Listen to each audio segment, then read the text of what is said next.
Mustafa Ozal is with the International Labour Organization in Geneva. He joins us now for more analysis on the refugee crisis. Mr. Ozal, good to speak to you this evening. Has the world done enough to try and combat and tackle this growing refugee crisis? Actually, good evening, Mr. Melbourne. Thank you very much for interviewing with the ILO. We have done a current study recently published, but our study does not cover the refugee numbers because the study that we have done so far, the current study refers to 2013, where after this year, refugee crisis accelerated. However, we all know that the labor migration can be an important channel for addressing the labor supply, demand needs, for stimulating, innovating, development, as well as transferring and updating skills. But in order to be able to do so, we need to have a good data, reliable data. So that's why we worked on this issue and developed a report which gives a robust and reliable information which can be used to develop evidence-based policy. And through these numbers, the implication of the effectiveness of the policies also can be measured.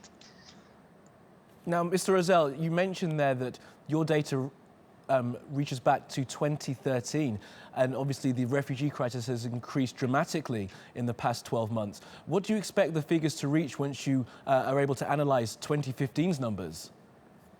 Yes, actually, it refers to 2013, but of course this is a benchmark data. For the first time, there is a global estimates on labor migrant people, labor migrant workers, actually.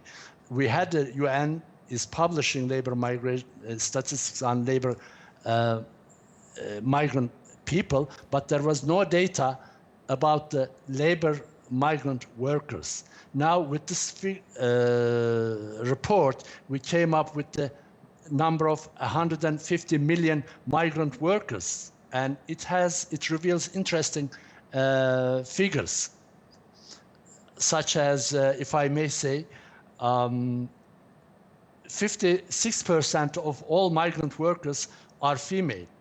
And more interestingly, one of the specific features of the study, we found out the number of domestic workers in the world is 11.5 million. Why it's important? Because domestic migrant workers are more vulnerable. They don't have access to the legislacy, and also they are a kind of hidden. They are less protected. And also, if you look at these people, almost 73% of those people are female. Well, so Mustafa, in other words, yes, Mr. Ozal, we must stop it there. But thank you very much. Some staggering numbers coming up. But thank you very much for your time. Thank you. Bye-bye.